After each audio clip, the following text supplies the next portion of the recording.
Hey there, everyone.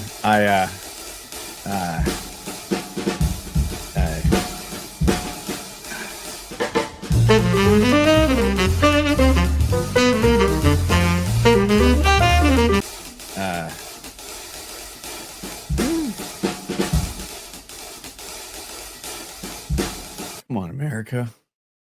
What the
epic sweeping?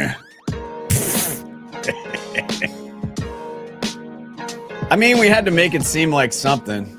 Kyle O'Brien, managing editor, Indie Agency News, joining us. It certainly seemed like something. Yeah, and Daniel, we're bringing our jury co-pres in. Oh, he looks so much better here than in Miami Airport. I feel so much better here. Yeah. Did the Cinnabon and Sbarro and Wetzel's Pretzels stick to you? Yeah, no, that did the trick. There's a little funk on there. Yeah. All right. Here we are. We are at 10 to 4. Now, one of the things about like creating a thing, you learn a few things along the way. And Kyle has known me for 25 years. So he knows my isms. I'll leave it at that. There's a lot of fuck you. And I love you.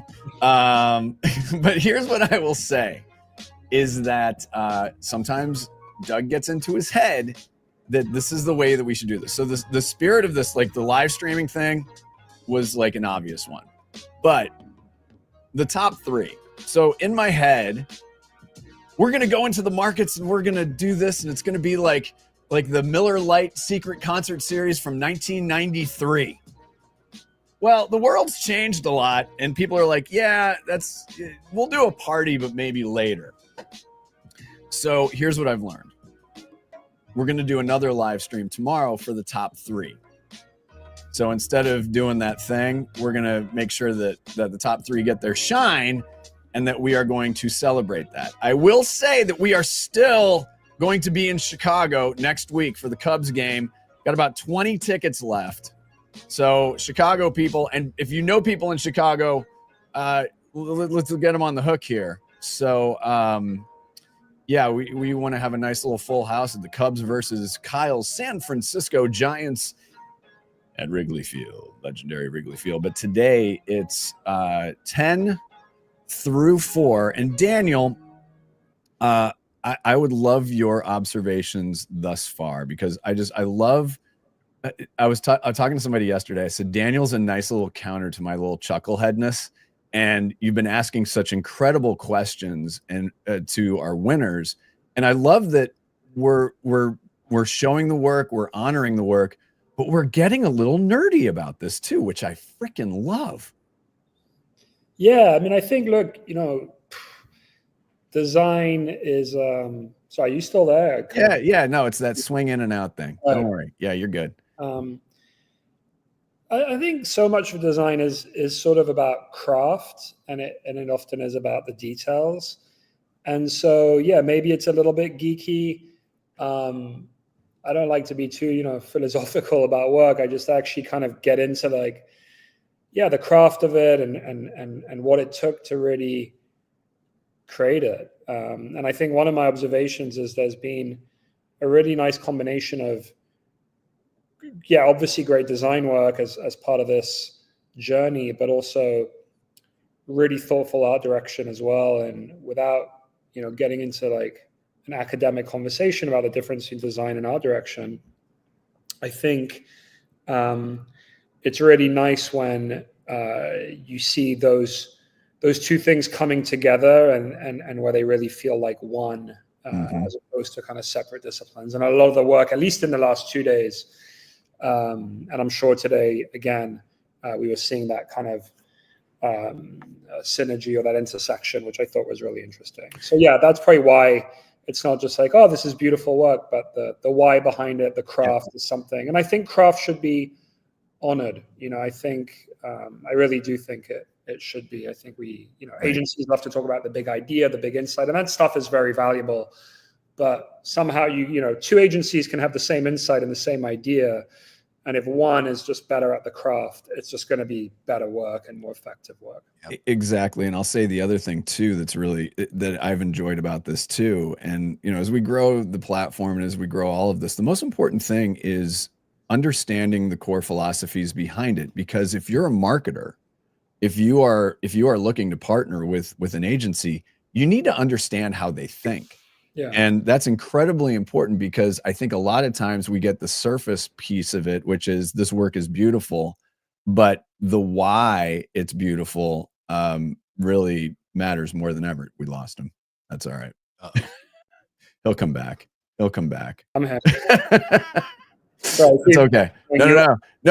I looked at that as like a mic drop. He's like, Daniel, I've said enough. The other thing I want to point out is people have asked us, why are you doing a design thing? And I said, well, Kyle and I are writers. Yeah.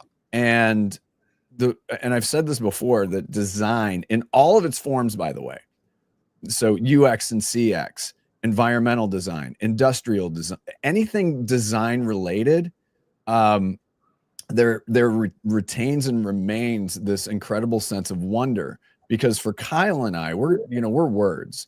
And so when we look at design, we're like, holy shit, how did you even think of that?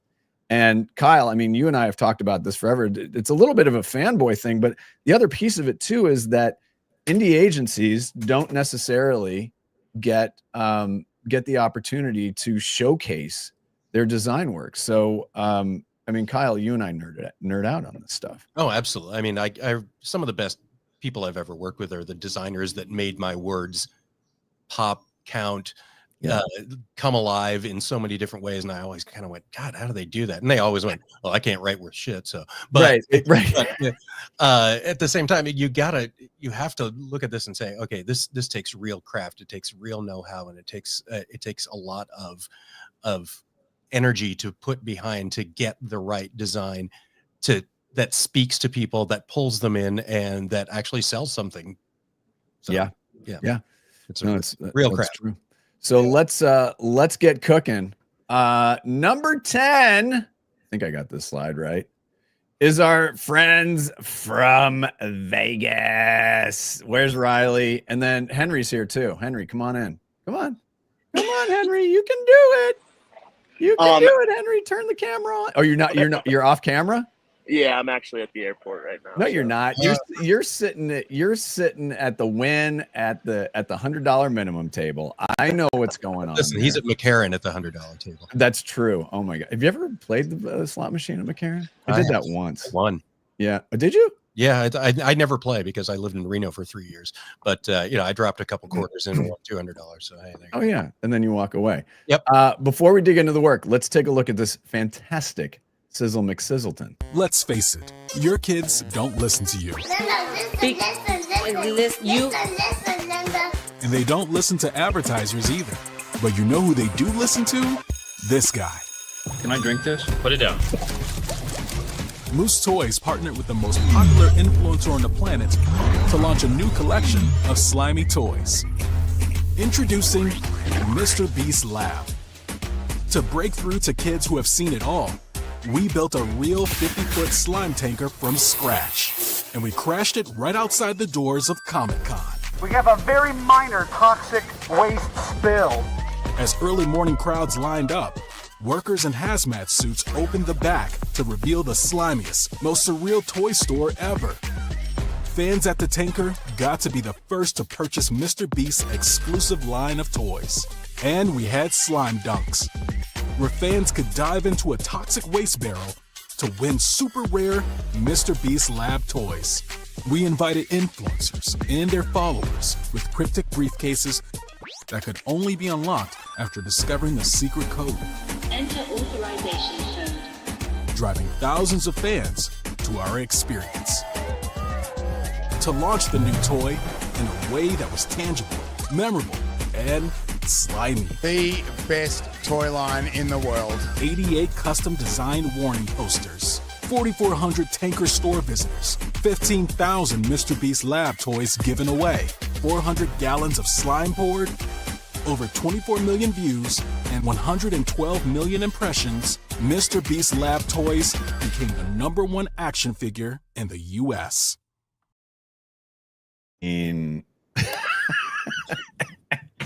Where do I even begin with this one? Kyle, bail me out. How to make toxic sludge more appealing to children.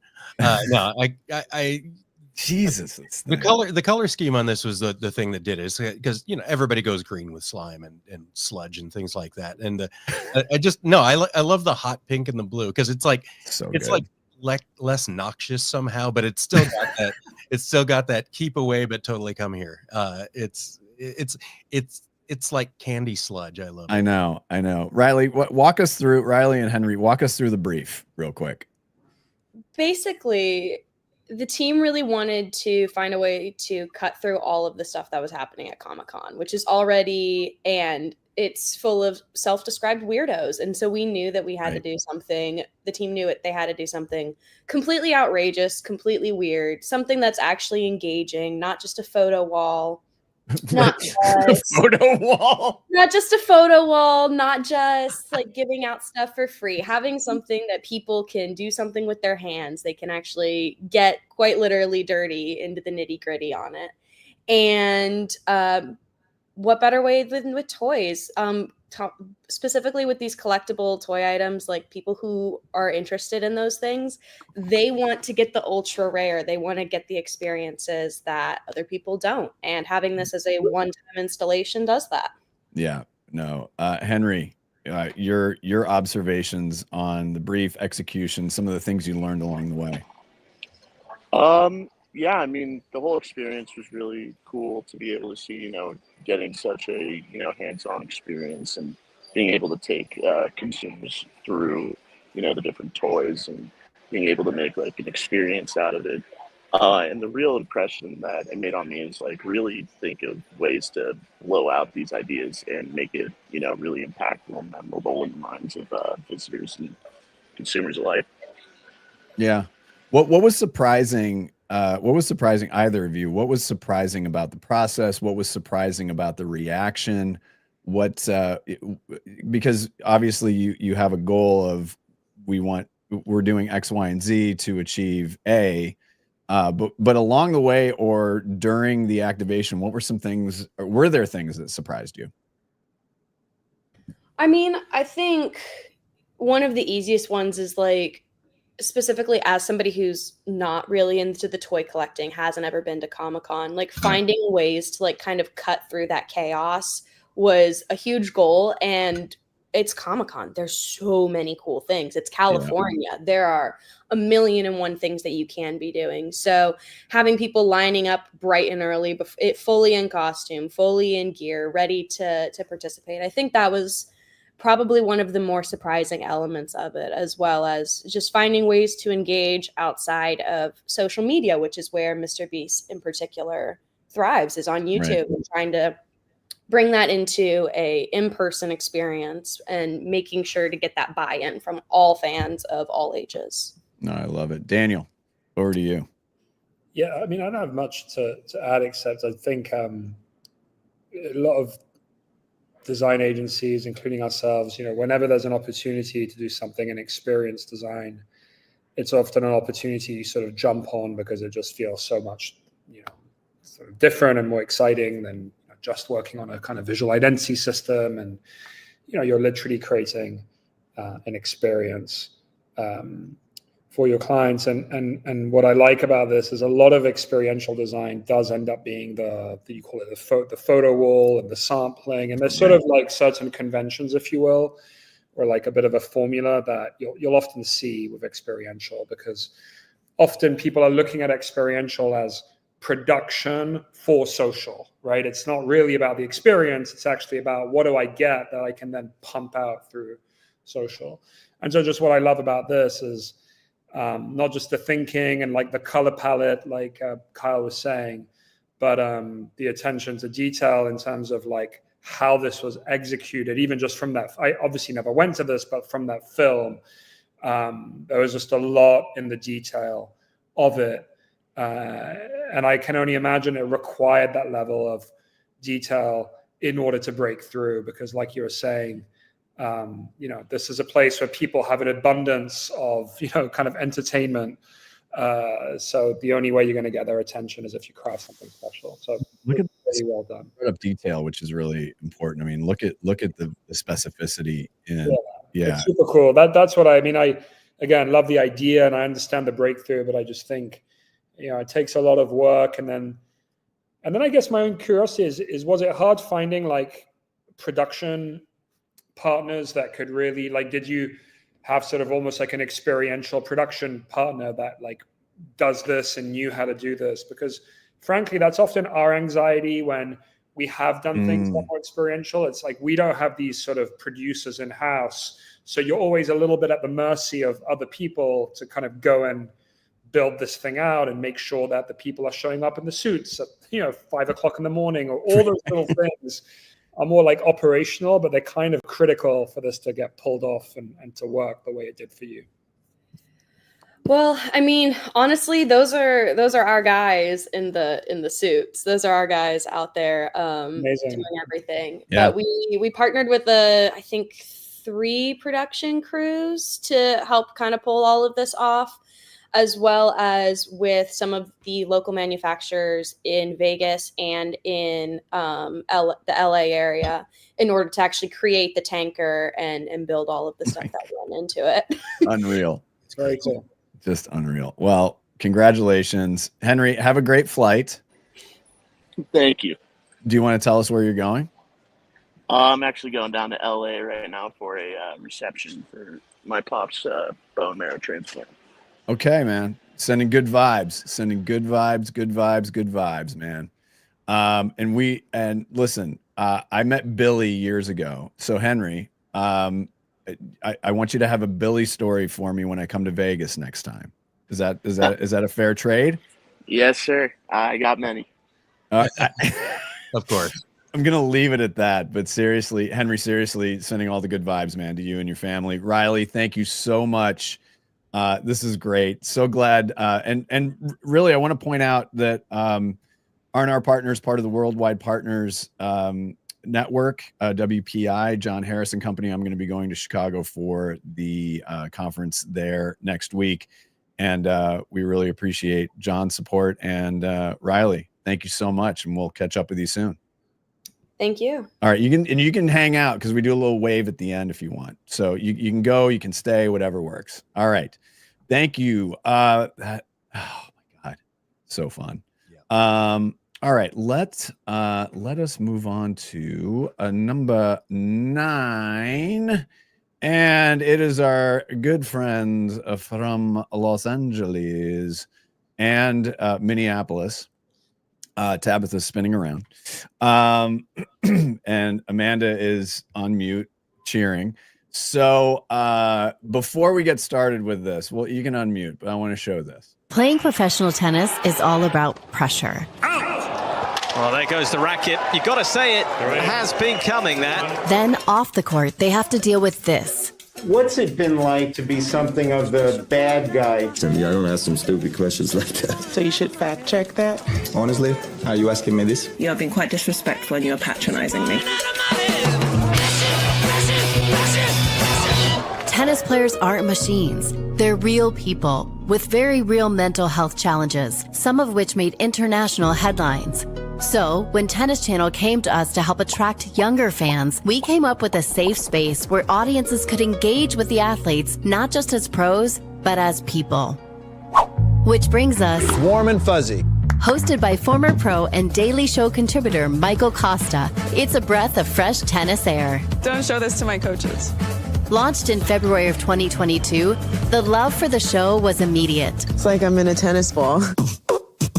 Yeah, not quite. Audiences loved this new tennis tone, and fans felt connected to the players. Why do you always have your shirt off? The series garnered over 1 million views on social channels with no paid support. It drew more fans to Tennis Channel's digital platforms and was broadcast as interstitial content during matches. Time now for our daily Warm and Fuzzy segment with our friend Michael Costa. What's this? The show was so successful that it was renewed for a second season. Oh, you guys got renewed? We got renewed. Where the response has been even more impressive, reaching a combined 2 million views to date. Wow. That's right. Beautiful. Fans can't seem to get enough of Warm and Fuzzy, and season 3 is already in the works. Correct. That's what I'm talking about. Let's go. I love that. Okay. Oh. Ooh, and this is amazing. Let's just close our eyes for like 5 seconds. This is a great series. The production design is through the roof. Michael Costa is now, I would say, Kyle, would we call him A-list? A-ish? He's getting there. I'd say he's A- list. I mean, not that he would, we're just, he's good. I love it. We're just giving you shit, buddy. But he's been on fire lately, and it's interesting to see from when this started to where we are now that he's caught fire. So, and he's a former professional tennis player, which makes all of this work. So Tabitha, I'd like you to walk through the brief a little bit and some of the thoughts and decisions that were made on the production end of it. Yeah, I think, as the leading voice for the sport, Tennis Channel obviously knew it had like an opportunity and responsibility to give tennis pros a chance to show kind of the more human side of things. And so they came to us to just talk about, how we could possibly bring that to life, with players, Naomi Osaka. Openly, she like very in the case study, like she very openly like talks about mental health challenges and things like that. And Tennis Channel wanted to use its platform to create a comfortable and fun place for players to be themselves. So we thought, what better way to do that than to create, this talk show in a tennis ball. Talk show in a tennis literally ball. Inside a tennis ball. Literally warm and fuzzy, right? Like, and make them feel, comfortable. And it's not like they have to answer to reporters all the time, right? And very critically, and it's a very high pressure sport. So inviting them into this tennis ball, right? Asking them, maybe a little sillier questions that have nothing to do with right. Times, really kind of just brought some life to the show, which was really great, and kind of Michael Costa was great because he obviously he has the background of being a tennis player. So really being able to put them at ease and like speak their own language, but also, the comedian background, make it a little bit more lighthearted. No, and that's very true. And Amanda, from your side, there was a season 1, a season 2, and there is one of the most, it's a trap as a metric where it's like views and this, but the thing about this particular show is it has been so laser focused on the core audience of tennis players, tennis enthusiasts, but it has bled over into other places because it is so interesting and it is so personality based. From what you've seen, what is the evolution of this been, and how does that help build confidence in creating work like this? Well, I mean, like the evolution of the show itself. Just all of it. Yeah, the whole thing. I mean, we did enhance, like for season 2, it was like, okay, let's make this set and let's make this experience even more fun and more inviting. We brought in a harpist. There was like a ball boy bringing in people. I forgot my harp today, but it's like, let's just make them even more comfortable. I think that what we've seen in just the evolution of sports in general is athletes feeling more comfortable to talk about their human side, like who they really are as a whole person. And we've even seen that in some of the work we're doing with other clients like ESPN and but it's just, I think, an evolution in general in sports, and hopefully that continues with just being able to show up as yourself, athletes feeling comfortable talking about who they are and not just feeling like they need to hide behind this exterior that they're always competitive and that and I think that's so important for like younger athletes. I think it's important that we show that in the work that we obviously do a lot of sports at Zambezi, among other things, but I think it's important that we show the full realm of who an athlete is and what they experience on a day-to-day basis. Right. Daniel, over to you. Yeah, look, I'm a little bit biased just because I happen to be both a tennis player and a fan, and I'm a subscriber to the tennis channel, so I was very kind of familiar with this. So just biased because it speaks to me on a very, I guess, personal level because it's a treat for me. But one, yeah, I mean, the fact that it's designed, I think it's hilarious that it's sort of designed inside a tennis ball. It's really, the color palette, right, is really distinctive. It's just, it's so consistent. It's great in that respect. And then, at an idea level, I see right now two things going on with athletes. You either have kind of how your video was set up, like the pressure they're under when, they're being bombarded in press conferences, or on the other opposite of the spectrum, you have almost overly produced sort of puff pieces. Often the athlete, frankly, has control over his or her, production. So a good example of that, I don't know if you saw about Carlos Alcaraz just came out on Netflix with a series called My Way, but he's, the executive producer on it, the way the Beckhams won. And those are great. They're entertaining. I'm not trying to denigrate that. But I think what's nice about this is it's not in one extreme or the other.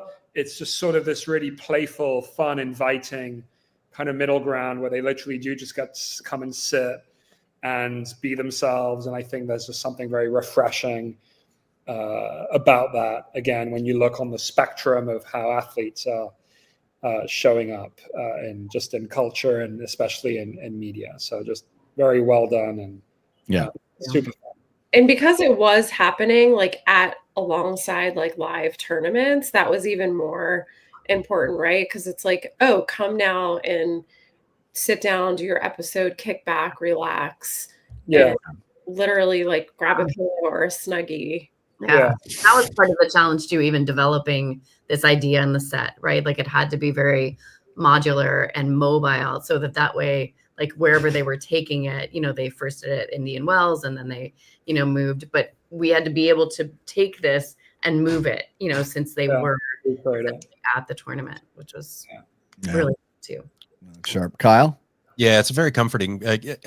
If I were a tennis player after getting off a long match, having to deal with the press, and I saw this set, and the comfort level that it brings, that color palette, all the fuzzies, I just would be like, yeah, sure, I'll sit here, even if I have to ask some questions from some former player chucklehead who happens to be really talented. So, former player chucklehead, send that over to Michael Costa. Michael Costa, former tennis player chucklehead. Listen, he's on the Daily Show. I am he's fantastic. Well. I love he's fantastic as hell. He really is. He's genuinely awesome. Yes. And the last point, sorry, I'll make is that you can also see that I know you got results and posts and impressions and all that shit, but like the athletes are just enjoying it, right? Like you can tell it's just very obvious in their body language and in their facial expression. So I think that's something that would come across to the audience, that there's a genuine enjoyment. They're not having to kind of fake it or play a role. They can just be themselves. So anyway, really well done. It's very, very cool. Nice. Yep. Congratulations. Tabitha and Amanda, I'm going to put you backstage. You can stay, you can go, you can do what you like. And we're going to move on to number 8. And you know where we're headed today? We are headed to Cincinnati in Curiosity, the questionable taste cookbook. Where am I? Let's see. There's Christian and there's Andy. Yeah. Question number 1. What the fuck's wrong with you people? No, I'm kidding. No, this is, I got one. One. Yep. It's fantastic. So give us the brief on this first, and then we'll dig into this. Yeah, so the brief is Curiosity is an agency that takes the holiday card extremely seriously, as you can tell as you're holding your hardbound book. It's really nice. So we just really wanted a way to have everybody at the agency just explode themselves on the page. So there's a recipe from everybody at the agency. Andy and the design team really ran with it. We gifted it to the press, our clients. So I feel like all good projects where you're the client, it's like half attention seeking, half goodwill. Yeah. So yeah, this Leah's recipe for challah is a little too involved. Tell you know, it's lovely, but Andy, when this landed on your desk, what were you thinking? How much time do we have? We had no time. A few minutes. Yeah, we had I think it was, what was it, Christian, like 2 weeks to compile all the recipes. Are you shitting me? Another up like a carny ride? That's how we do it. Mm-hmm. Yeah, no, I get 4 it. weeks end to end on this one. Yeah. But yeah, I mean, it was great. I mean, this cookbook, like, we made it pretty fast. It's like one of those projects where, like, every time I look at it, I'm like, oh, maybe I would do something different. But like, I also don't think I would, because of like how it was made and I guess just the process we went through. But yeah, it was like kind of an extension of us, but like from a brand perspective, not exactly. We, wanted it to feel like it was from us from like a voice point of view. But as far as like the design components go, we pushed it a bit. You'll always see like pink and red from us because that's our colors, but we included, an extended palette of more like primaries. So you got your yellows, blues, and greens, and all those. And then it was like we kind of just had to figure out the system quickly. So we wanted everything that wasn't a recipe page to feel exciting and big, and either full bleed photography contrast with something smaller like a collage. But then the recipe pages just had to be like a simple system because we wanted to bring in some handwritten elements, and we gave everybody at the agency, even our remote employees, a disposable film camera, and that was our photography direction. And I love that. So it all just really came together easier than we thought. Maybe not easy, but just like, knock on wood when you say that. like, can we do it? And we fucking did it. So right. Yeah, it's cool. My favorite recipe may be from Ashley Neal, sad boring oatmeal. Danielle, sauteed chicken of the woods is a good one. Not Skyline chili, so there's some chili recipes in here. Of course. Oh my god, pumpkin chili. Kate, Jesus. All right, I'm gonna try that one. Something for everybody in there.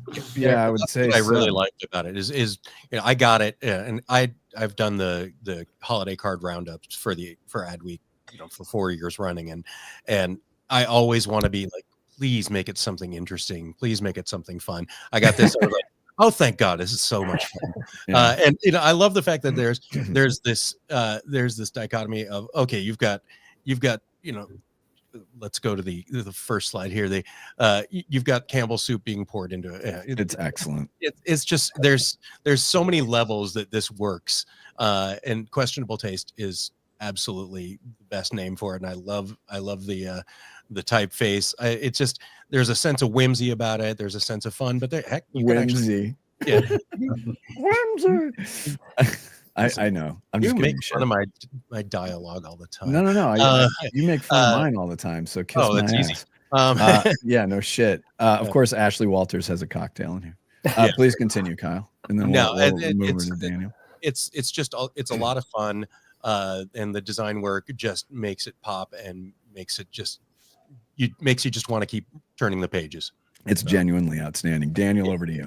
Yeah, honestly, I don't have much to add to what's being discussed. I just think we happen to work with culinary clients and a client who actually needs a cookbook, and I think cookbooks often are so heavily stylized, and there's such a need to sort of show a particular aesthetic and a particular sense of food photography and food style. So I just think this, like I think Kyle said, like the cover, and I haven't seen the whole book, right? I've seen the images that were part of the submission. No, send him a book. I wasn't doing that. You don't have to send me a book. No. Send him a book. I saw enough, but it would be cool to see the whole thing. And I just think it's just a nice kind of antidote in a way to everything that's out there. So super fun and super well designed, and very much on brand. I think, you said like your own color palette and how that comes through in this. So it doesn't just feel like a random thing. It actually feels incredibly connected to the soul of your own agency, right? And your own people. So very well done. It's super cool. Andy, I can't find your recipe. It's in the chilies. Oh, it's in the chilies. It's big chips. Big chips. Chili. Something. I forget what it's called. Oh, here we go. It is Big Chips Midwest Chili. Yeah, that's it. That's a lot of ingredients. Yeah, I mean that was something that's super fun about it. Why is there ketamine in this? No, I'm kidding. Wow. It's excellent. It was cool to like you said, Daniel, like not to think of it as like such a precious thing and overproduce the whole book. One of the best things about it is how authentic it is. It's just like a peek into our personal lives outside of the office. I love it. Yeah. It's such a culture builder too. Like we had a little task force of I had 5 home addresses to hit with my disposable camera, and just being in everybody's face and capturing these. I feel so much closer with everybody now that that's so good. That's so good. Well, take a bow, gents. Can't wait to see what the follow-up is on that. So thank you. And reminder, you all, Curiosity, some of the OG members. So thank you so much for investing in this mission early. We really appreciate it. And we'll see you in Cincinnati soon. You can stick around or you can head on out. Your choice. We go to number 7. And there we are. We head ourselves over to Reykjavik. There we go. All right, let's take a look at this little sizzle first.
There's going to be a quiz on your Icelandic.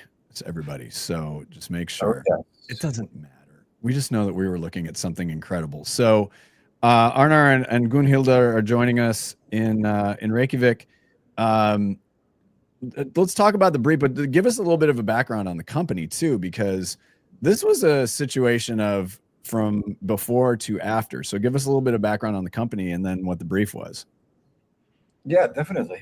Do you want me to take the background? Mm-hmm. Yeah, so Regin It's actually a nice insight for you guys that we, had the case film in Icelandic. We have a nice, English version. That doesn't matter. Yeah. No, but the fun thing is, when you get Icelandic in case films, you rarely see the language out there. So yeah, but Regin is sort of like you would call like a really, really traditional, men in suits, really, legacy, we own the place sort of real estate agency. Got it. One of the biggest here in Iceland. And, a new sort of board and a new sort of vision was happening. And it did a lot of, work, internally before they, came to us. And, the main thing is that they thought they were the main sort of players or how people perceived Regin was not the mirror that they had. So what's really interesting in this this rebrand was, of course, it was a new name, which means Heimar, which is world. Okay. Which is really interesting for for a real estate agency. But I think the biggest thing here that we did was we did a lot of it was a lot of research and a lot of strategy and sessions and sort of pivoted to all sort of approaches into how you can brand sort of like a predetermined people feel like real estate should be boring. Right. Yep. So we just wanted to make it, more human and more alive and more relatable to actually what they're doing. So they're harnessing the power of human connection and, connecting the dots and creating sort of these cores where, societies thrive and, and moving from the old sort of Regin, which was really legacy, and turning into Heimar was, not only for the likableness of the people working there, but they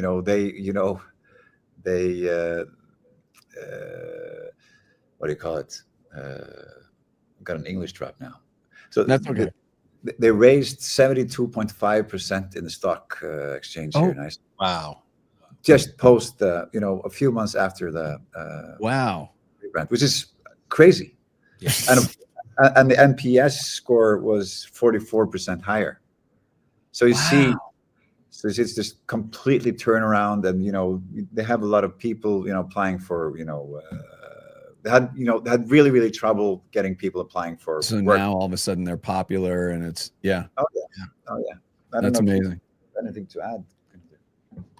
No, we just want to be like really bold and colorful and out there and modern, and so we made this like grid system and with this straight lines and 45-degree lines and made everything from that, the logo, the illustrations, the layouts, everything is in this grid and these squares and triangles forms. Right. Yeah. So one thing I will add to this is the million things I love about this is it reminds me when Brandenburg redid the Icelandic Football Association crest. So for the women's and men's national soccer teams, where it went from very basic to an inspiration from the sagas and Viking culture and Nordic culture and specifically Icelandic culture, and being able to weave those in. And what you're pointing out even here is that, and I've noticed this at the work that you do, I'm always interested in where you find your inspiration. And I don't think I would have like put these two together, but I love the fact that your agency does look for the like real things happening in the world, and especially in Iceland, to inform the design. And I look at this, and this just feels not only Icelandic or Nordic, it feels global. I mean, it absolutely feels global. And there's Harpo over there. There's my Hallgrímskirkja on the left there. Yeah, so if you go to Reykjavik, stay at the 101 Hotel. They have a dog there, a golden retriever. Her name is Shuna. So she's a lovely dog. I'll see if I can find her, find a picture of her. But I love that you're willing to look around you to see where there's inspiration. And I've seen that with a vast majority of your work, and it's outstanding. Daniel, before I turn this into the Arnar and Gunhildur Appreciation Society show, your thoughts, please. Well, I think it looks super simple, but there's a complexity to get to this, because the fact that with one shape, you can then create essentially a limitless library of assets is sort of amazing, right, from just a graphic standpoint. And then I don't know if this is intentional or not, but at least what I'm getting from it is, I don't know, Heimar, obviously I'm not from Iceland, but it gives me the sense of kind of like limitless opportunities of Heimar, that there's just a lot of potential with this one real estate company. And again, maybe that was not intentional. I don't know. I'm just kind of getting this takeaway that, sometimes real estate companies in America have more of a one size fits all, like, it's for this type of buyer. Whereas this, I just feel like you can find yourself in there. There's a little bit of choose your own adventure. So again, maybe I'm just overthinking it, and it wasn't the point. But if it was, or at least if it's a useful takeaway for them, I think that's super strong. And then it just feels, like you said, modern and bold and joyful. But this sense of limitless opportunity is, I think, super interesting, because real estate, people need to dream a little bit with real estate. It's just the nature of it is it should be a bit more dreamy and a little bit less corporate. And if you were trying to achieve that, you did. And if you didn't try to achieve that, you achieved it anyway. Just from the. I think definitely that we were trying to achieve that, because what we love to do, in Brandenburg, we look at categories and categories that think they have to behave in a certain way. And looking at real estate, especially, and of course the client needs to have the guts and the boldness and the understanding of what brand is, and the opportunities. So we had a really, really amazing client, Peter and Halldór and Baldur, which are in Heimar. But I think it's also giving us, the freedom to experiment and to try out the endlessness, of opportunities. And Heimar was created with the fluidity of society. You have these endless opportunities. You have you have a system which you can change into million types of drawings, work, etc. But it's what we love to do is just looking at things, that, is sort of stuck in the sea of sameness, and, pulling it out and, creating something that people will, love or, be part of, share, and those kinds of things. Yeah. You achieved that. It's very distinctive. It's very cool. So congrats. Yeah, thanks. More of your work. Extremely well done. And I encourage everybody to get to know Brandenburg and get to know all of their work. You are free to go, but you can stay if you'd like. But congratulations. This is outstanding work. And thank you for being our gateway to the Nordics. Oh, yeah. And we appreciate your support. Next time the party is here in Iceland. All right. Hell yeah, it is. Love that. It's over. Yeah. All right, Tack. All right. All righty. I first covered them, the Icelandic Football Association. Right. Genuinely stunning good work. They are the best of Scandinavian design, where it's clean lines, very simple, but endless possibilities. I love it. Yep. So many good things coming out of Brandenburg. All right, number 6, we are we are honoring Lewis, and we do not have anybody here from Lewis. But let's take a look. So this is the Kentucky Bourbon Trail, and I'm going to go to their site here. I'm going to share that because I think that gives it a little bit of additional context as well. So this thing has won a lot of stuff, deservedly. So this has been remarkable, and it's wildly competitive. In Kentucky, the bourbon market is incredibly competitive, but they did such a nice job with this, and the design is very, very clean, but it also has, you can see that it does have that gradient, and it has a little, it's up market. It is definitely up market. And then, we get a chance to see Lewis as well, but yeah, this is how it showed up in the world. Daniel, your thoughts on this? Yeah, again, I think this is earlier I was talking about how sometimes there were some entries that were really blending just thoughtful design and craft with really nice art direction, and to me this is one of those examples of a submission that is it's design and art direction coming together, and I think what's interesting that this is a tricky category, just generally bourbon whiskey. On the one hand, you have a lot of heritage cues, legacy cues that these brands typically and rightfully want to lean into because heritage is valuable. It's something, it's a currency essentially. Yep.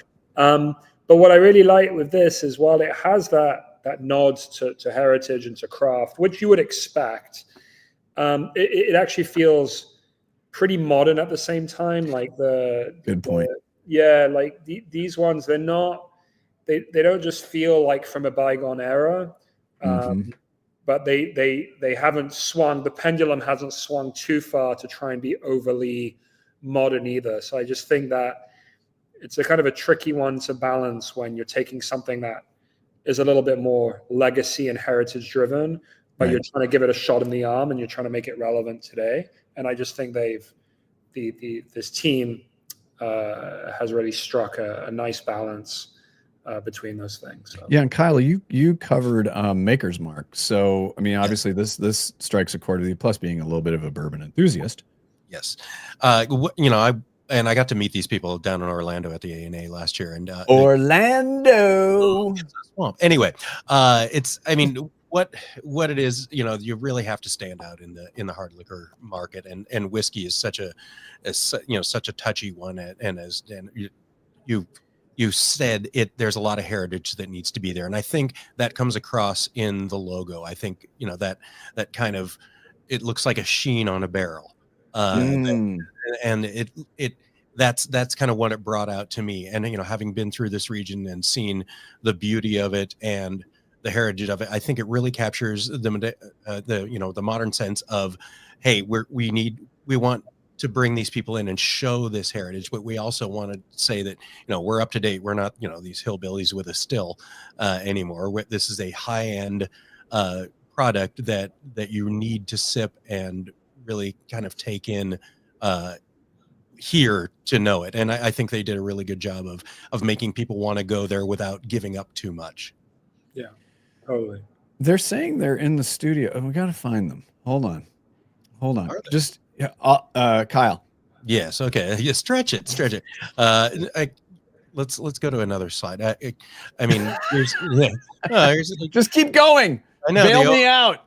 Well, the OOH again, it's the copper Where's Abby? Which kind of gets to the still. It gets to the color of the whiskey. It's I think the color palette of this is really smart, and so I think it's not hit you over the head, and it's not trying to be too refined. Danny, what do you think? Yeah, I agree. Everything Carl said is so. I thought, that copper palette is really nice. Like really nice. Like I'm looking at it, and it's sort of, I kind of never really seen it before, and I don't know. It's often hard to just really get to a color like that and nail it.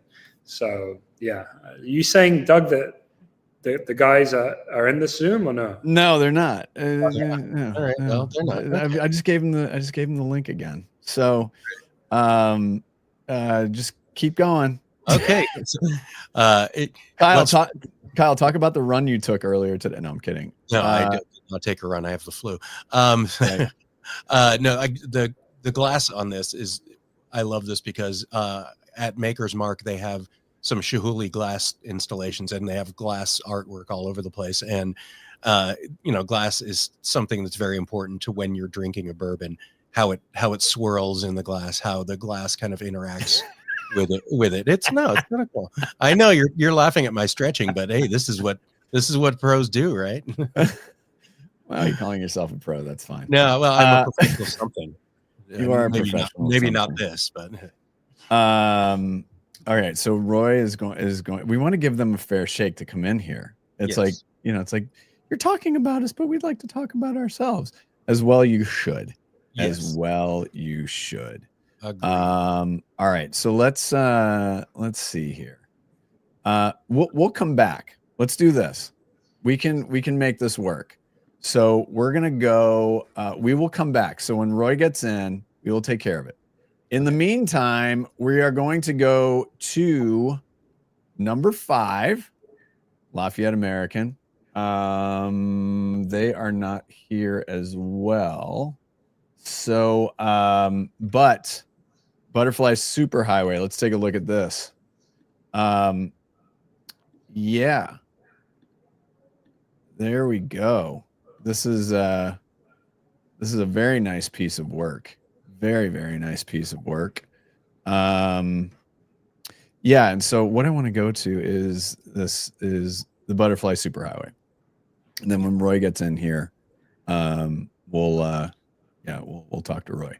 But this project is really, really fascinating. Daniel, your thoughts on this particular campaign, because it keeps getting momentum and it's super, super interesting.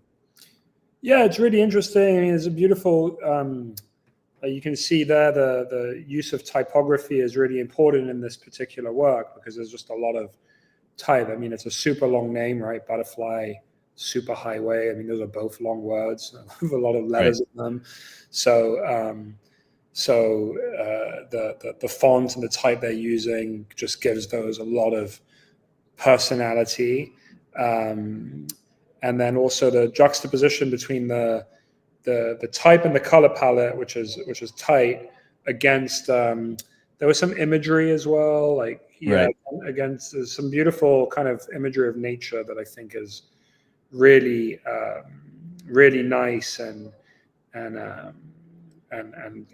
gets to this this sense of the outdoors and a love of nature. And I just think the icon of obviously the butterfly, I mean, it's in the name, but then having that as a thread, a common thread across the whole, across all of the work is really great. So I think it's just is tight, and it has a really interesting use of photography in addition to color and typeface. Yeah, there he is. There's Roy.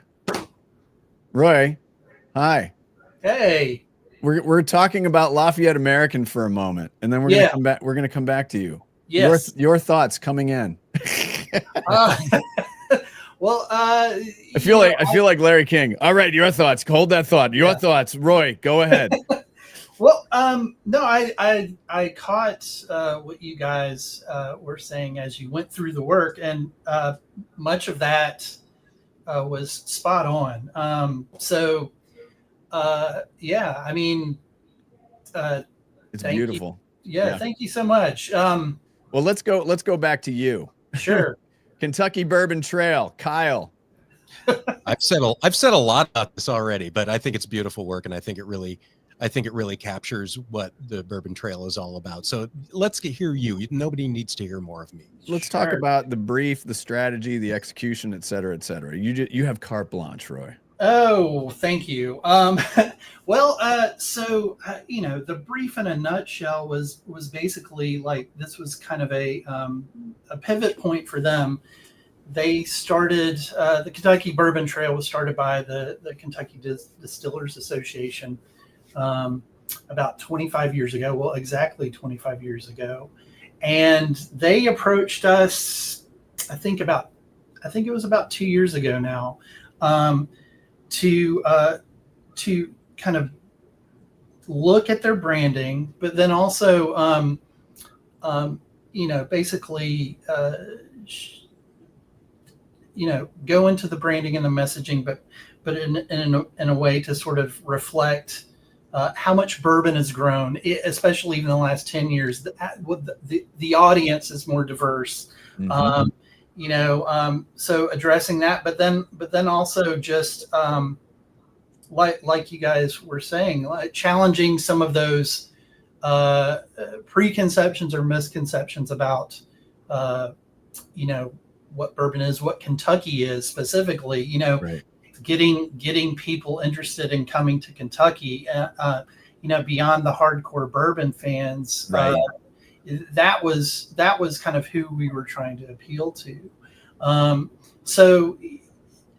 then also at the same time, part of this like brand revamp, we also looked at the trail experience, and we got to work with this client who is just an absolute gift to help them shape the actual experience. I don't know how familiar you guys are with it, but it was kind of set up in a way to where it encouraged people to just kind of go and just not really take the time to kind of experience and savor each place or each experience. It was kind of designed to kind of check a box, as it were. So we wanted to kind of move them beyond that, but then in the course of doing that, also kind of reposition this as kind of a world-class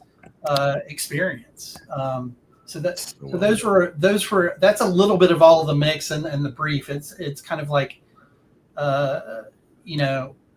trying to be I guess what is the phrase, attainable luxury kind of. Oh yeah, accessible luxury. It's like trying to be exclusive, but still being inclusive, still being still welcoming to a broad audience. I mean, look at that. Then you got Louisville. I mean, Jesus, look at this. I forgot how. I mean, look at this thing. There's a lot. That's amazing. There is a lot. Yeah, and I don't have the number with me right now, but new distilleries are just opening every day. So that also was part of what we had to look at in terms of like coming up with things that would be amenable to that, amenable to just the massive growth they've experienced over the last 10 years. So yeah.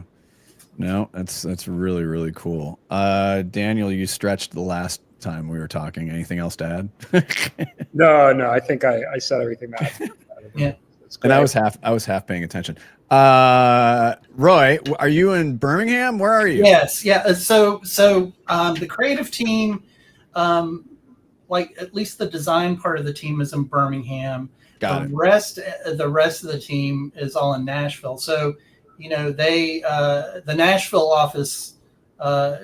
Was the initial kind of engagement point with the client, but we worked on this pretty constantly across both offices, and it's something that we have 3 offices, and prior to COVID, it was very rare for us to kind of work with each other as frequently as we do now. So this was one of the first big projects that allowed us to kind of really pool our efforts and again, like this client, I can't say enough good things about this client. They were just enthusiastic and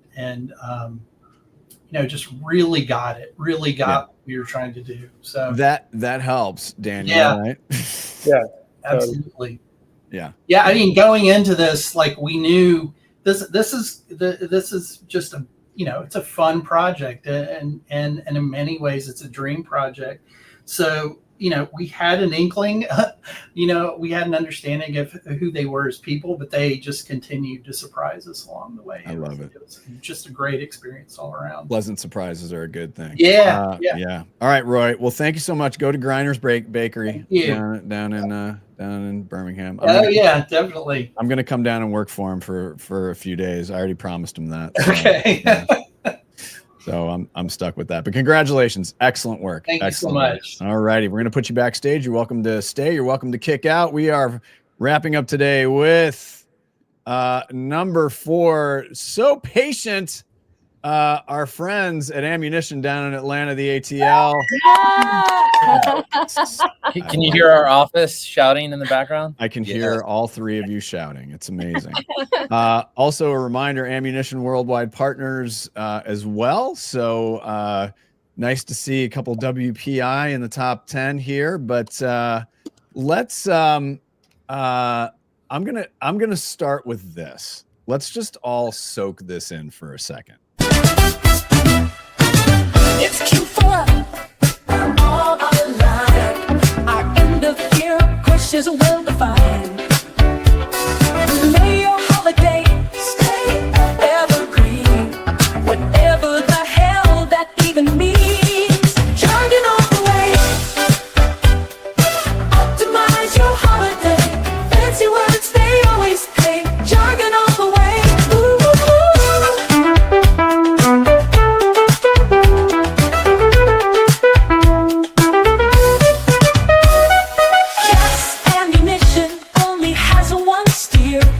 Here's to a jargon-free new year.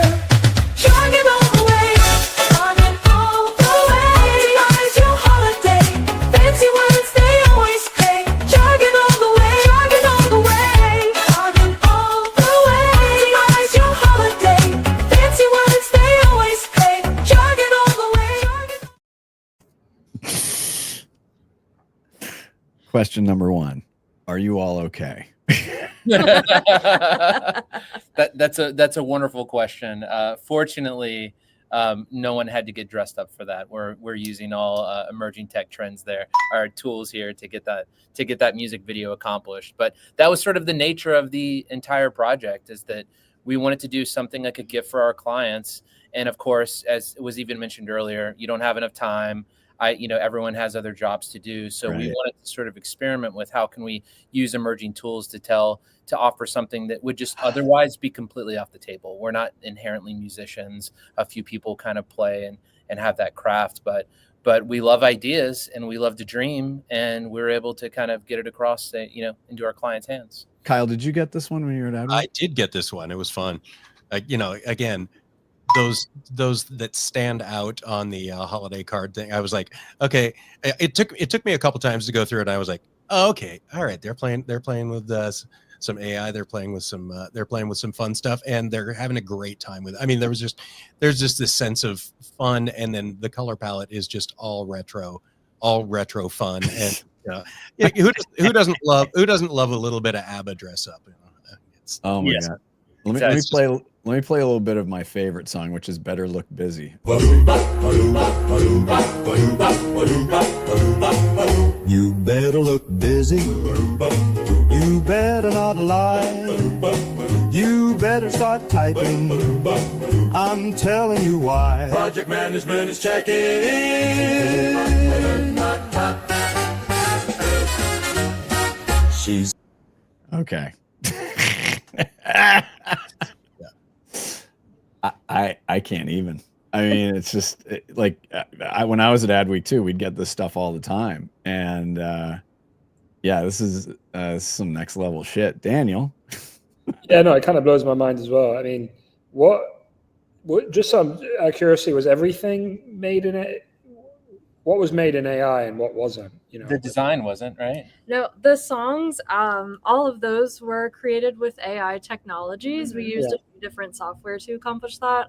But all of the AI was done analog. We really wanted to counterbalance the AI aspect with that exact vibe that you were talking about. That retro 70s, just pulled this off your grandma's record shelf feeling. Yeah. Okay, so that was done by hand essentially. Yeah. Yes. Yeah. It was really well crafted, and that's why I was sort of like, God, I mean, that was done by AI. It would be kind of spectacular. I mean, it's spectacular because you did it by hand. It was just sort of like I misunderstood. I thought that had also been done by AI. Right. It was both. Would have been kind of a revelation, but also a little scary. Right. Well, here's the thing, that there were instructions. Let's look at the instructions real quick. Want to make your friends awkwardly dance in 70s attire? Here's how to do it in 3 simple steps, even if no one wants to dance and you don't have 70s attire. Step 1. Take photos of your friends or coworkers with a shallow depth of field to keep the focus on them and blur the background. Step 2. Open the photos in Photoshop. Mask their clothes and use the generative fill tool to create those 70s outfits. Step 3. Upload the edited images to Runway AI. Type in a prompt to make them dance and let the magic happen. Disco ready dancing. It's quick, easy, and a lot of fun.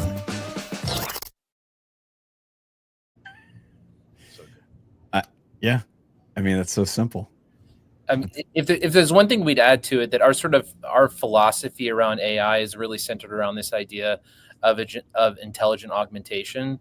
So it's not how can we just get AI to do a bunch of things for us that a human can do. It's that how can we take our our powers and our creative and really take it and enhance it every level. So like a lot of the lyrics were written by humans and also augmented, improved upon, optimized for and all of that fairly easily and quick. I think the total turnaround time of this project was 2 weeks. So so we're applying that to every aspect of it. And that video that you just showed is a really great explanation of it. There's still a lot of human work. There's the human ideation. Just we're using this one simple tool or two really for all the costuming, which would have taken days to procure, and then to turn it into dancing, video that is obviously not human. Like we wanted to make sure that on that felt like you clearly have not seen Kyle dance. Yeah. I'm Elaine Bennis. You are Elaine Bennis. You got the little kicks. So question on this is, I mean, experimentation is great. What did you learn in this project that might inform other stuff that you're doing, whether it's for clients or not? Yeah, great question. Anyone? Yeah. I'm allowed one good question per week. So there you go. A lot of this helped us in our other processes with AI as well. A little bit about what Jonathan was saying. It really just helped us learn how to supercharge the work in every aspect. Like we would come up with some lyrics and think, okay, these are great. How do we take this to the next level? How do we push it to 11? And this really helped inform a lot of some of the recent even client work that we've been putting out, where how do we take this to the next level? How do we break through and cut through the noise? How do we make this something other than just another piece of information? How do we really make change happen in the world around us using AI? Yeah, agreed. I really like what Jeremy, our CEO, said about bringing the humanity in more while using AI. And I think one of my favorite parts was being able to bring in actual coworkers to do voiceovers within the songs and the radio segment and everything, and really just bringing that humanity side more to it as well. I love it. And if I were just to close on one thing on that question is that, we need projects where we can tinker and experiment and explore and fail, even if need be, right. So we can get those under our belt. So when it comes to a client, when we actually do use maybe an AI tool on a piece of client work, that it's something that we vetted, we understand the strengths and weaknesses, and we don't leave any vulnerabilities out there. So what a great project for this to be able to be on, not only just for us to create it, but we also get client feedback just in this world that's just like, oh, this is our holiday gift to you. And they're coming back and asking these questions, of like, hey, how are you guys doing? That's really interesting. Maybe that's going to lead to additional client work or a request that comes from them. Like, oh, we remember this holiday album. Maybe you guys could do something for us. No, that makes all the sense in the world. This is really great. And looking forward to digging in more with you. We're going to wrap this thing up. I'm going to show you a few things though. Let's see. So we brought Brandenburg back in. Let's see. All right. Icelandic horse, right? Beautiful Icelandic horse. Look at that. Beautiful Icelandic horse. Oh, this is my favorite one. Look at that. That wind going.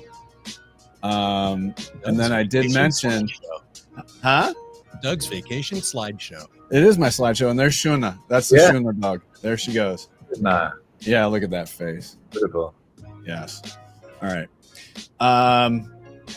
Well, bust out the Brenneman, ladies and gentlemen. Oh yeah.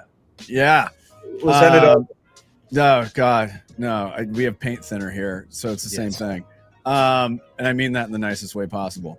To our friends in the ATL, to our friends in Reykjavik, and to all of our winners, congratulations. We're super stoked to have our top 10 going. We got our top 3 tomorrow. That's right. Same time, 10 a.m. Pacific.